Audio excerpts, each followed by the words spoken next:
What's up guys and welcome back to the channel. Today we're going to talk about another powerful video where we kind of debate and discuss back and forth a character that we've pre-selected in Star Wars and kind of prepared for. Previously we did Supreme Leader Snoke. If you want to check out that video, I'll link it below. But today we're going to take a look at a prequel era character and a fan favorite character. And that character is Jedi Master Qui-Gon Jinn. So, I'm joined here again with my friend Anthony. How's it going, everybody? What are your overall thoughts on the Jedi Master Qui-Gon Jinn? Well, clearly Qui-Gon is one of the more powerful Jedi Masters that we've seen in Star Wars. Unfortunately, we haven't seen a whole lot of them cinematically in the movies. But trained by Count Dooku, trainer of Obi-Wan Kenobi, clearly he is a powerful individual. Absolutely. When you have those two accolades to your name, if you can survive the training of Dooku, and then it's like you train arguably the second best Jedi maybe ever of all time in Obi-Wan Kenobi, like you have something to you. You definitely do.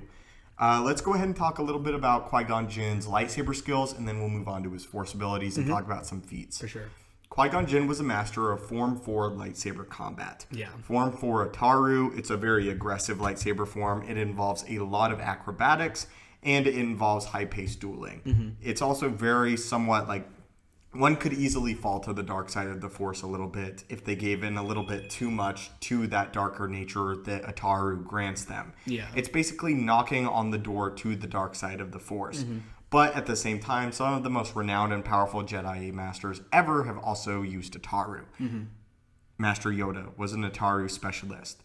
Qui-Gon Jinn was the sole master of Ataru, meaning that that's the only lightsaber form that he truly specialized in. Because Dooku always preached and taught, especially his apprentice, that they should only select a single lightsaber form to study.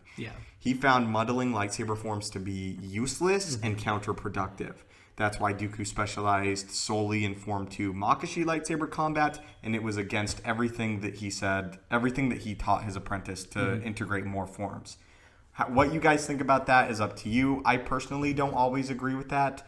I think a good example would be Anakin Skywalker, who implemented pieces of Form 5 as well as Form 4 and kind of created a little bit of a hybridized form. In Djemso, which is Form 5 lightsaber combat, very aggressive, and yet it kind of got rid of the only weakness of Form 5, which was like the lack of mobility, which is why he used Ataru. And then Darth Vader would be another great example, and somebody that integrated multiple forms of lightsaber combat.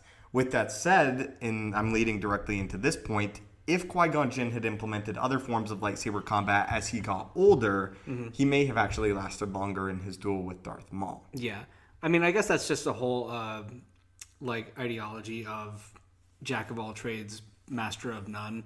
Dooku assumed that if you practice all these different lightsaber fighting styles, then you probably won't ever be that great at any particular one of them. That's exactly what his ideology was. Yeah, so it's like he trained that discipline, and other people don't follow that exact same discipline, but surely it does have its benefits, being an incredible duelist in that one form. And if that's the one that works for you, then obviously that led Qui-Gon to be an incredibly powerful fighter. Right. Yeah. With Ataru, though, Qui-Gon Jinn, unlike a species like Yoda's species, where Yoda's age wasn't ever really a factor just because of how incredibly powerful and potent the light side of the Force was within Yoda, it's not really the case for Qui-Gon Jinn. Qui-Gon Jinn very much aged. He very much got older, and unfortunately, it ultimately affected him in his final confrontation in his final duel. I believe that Darth Maul and Qui-Gon Jinn could go blow for blow if Qui-Gon Jinn was not fatigued. Unfortunately, though, Darth Maul led him away from his apprentice, and Darth Maul could literally sense that Qui-Gon Jinn was fatiguing. And therefore, he was able to just dismantle him once the aged Jedi Master fell. With that said, I do believe that Darth Maul, at the beginning of the engagement, and Qui-Gon Jinn at the beginning of the engagement are very, very, very close as far as just straight up lightsaber skill. Yeah. Who else would you say would be an equal in skill to Qui-Gon as far as just like lightsaber combat would be? That's really, really tough. Just lightsaber combat.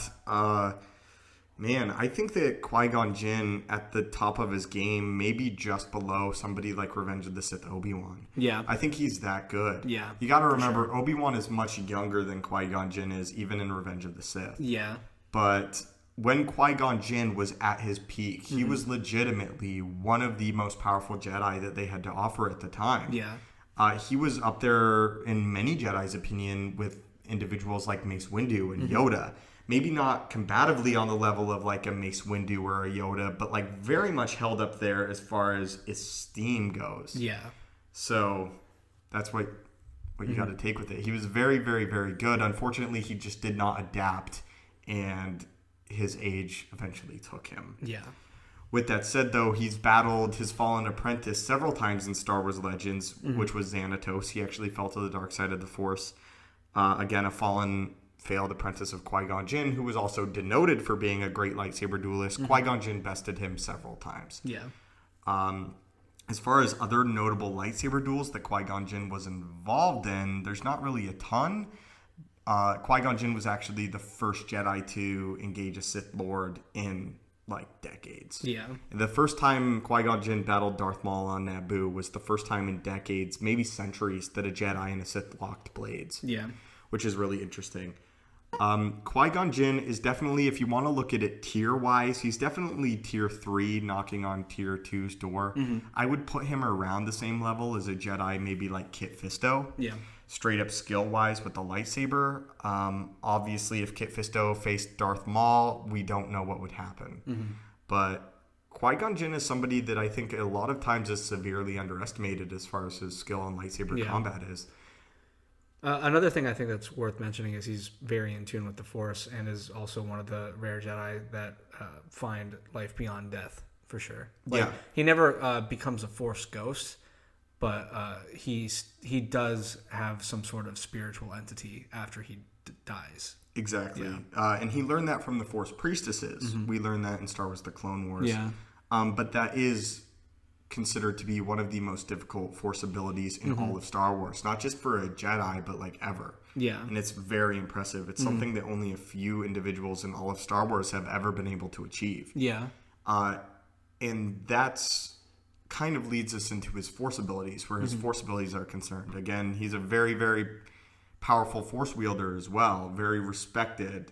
He wasn't considered to be very much a pioneer of Force abilities, meaning that he didn't really create anything or have any one specific Force ability that he was a master of, besides like the Jedi mind trick, which Qui-Gon Jinn is denoted for being extremely skilled with that Force ability, the mind trick.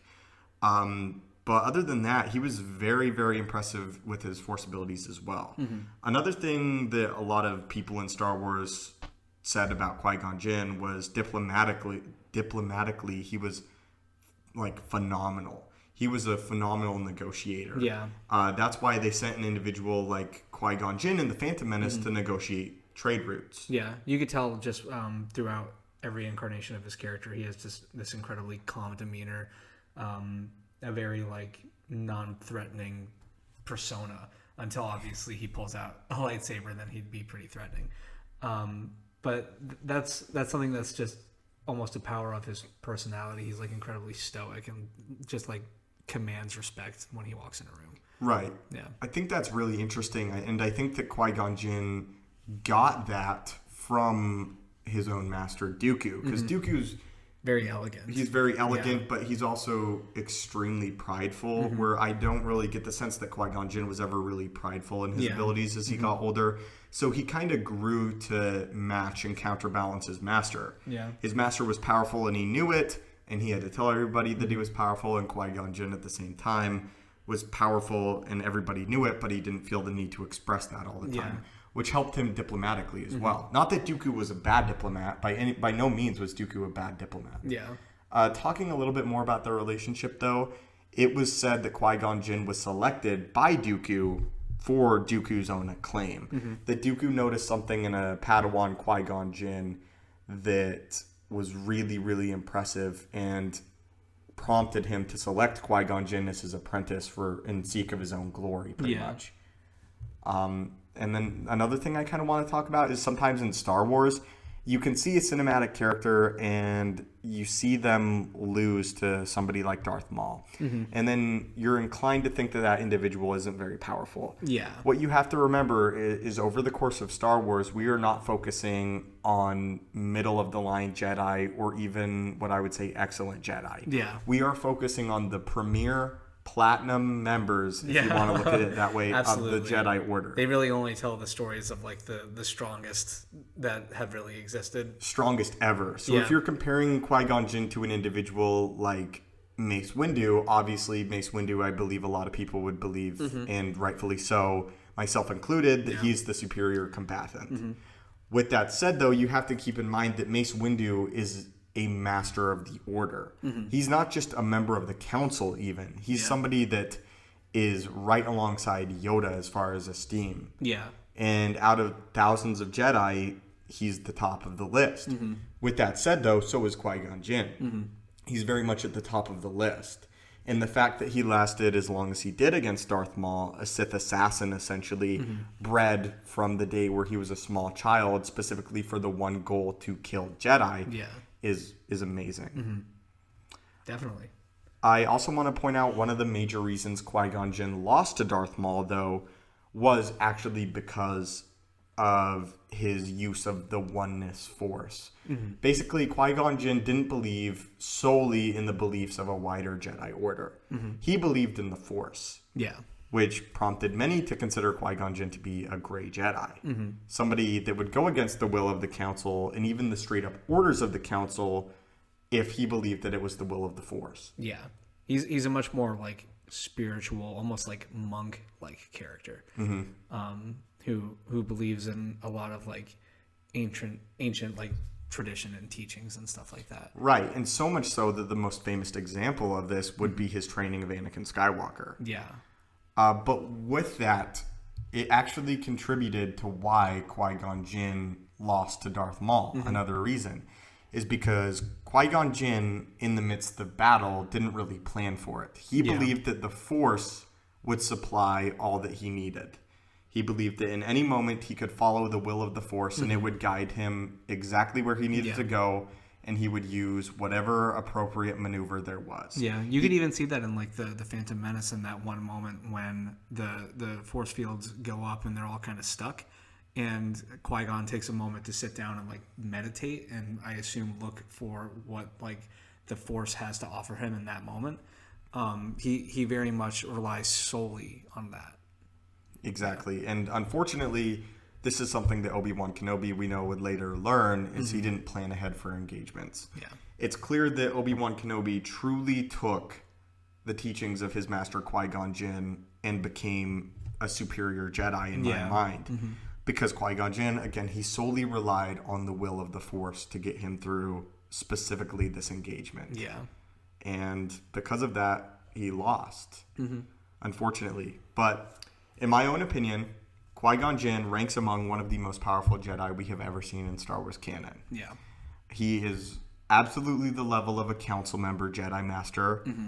He was offered the role to sit upon the Jedi Council several times because of his skill in combat as well as his negotiation skills. And he denied it outright because he simply believed he could do more good off of the council. Yeah. Qui-Gon Jinn's a Jedi that I think deserves a whole lot more respect than he gets, both combatively and as a character. And that's pretty much some of my closing remarks. Do you have any on Jedi Master Qui-Gon Jinn? No, I just wish that we would have gotten to see more of him than we have. But, I mean, he's definitely one of the more interesting characters that we've gotten out of this prequel trilogy that, you know, we get to see glimpses of these characters in other forms of media, whether it's like, you know, on Clone Wars or through comic books or novels. But generally, you know, Qui-Gon, I think, kind of is one of the more like peak interesting characters that they've showed us. Absolutely. Yeah. And we've gotten a little bit of him in canon and Master and Apprentice, and then a little bit more of him from like the Dooku books where it shows like Dooku flashbacks and stuff. Yeah. But we don't really get a whole lot of his feats, really. Yeah. We just know that he's incredibly powerful. Anyway, guys, this leads us into your own thoughts. Obviously, we want to know what you guys think of Qui-Gon Jinn. Do you think that we just hyped him up? Did we just blow steam just all over Qui-Gon Jinn? And is he really not that powerful? Or are you guys with us and do you think that the Jedi Master deserves more respect than he gets? Want to hear your thoughts down below? And if you have another video that you would like us to psychoanalyze, another character that you would want us to talk about, I'd love to hear that in the comments down below as well. Thank you guys as always so much for watching. May the Force be with you and have a great day.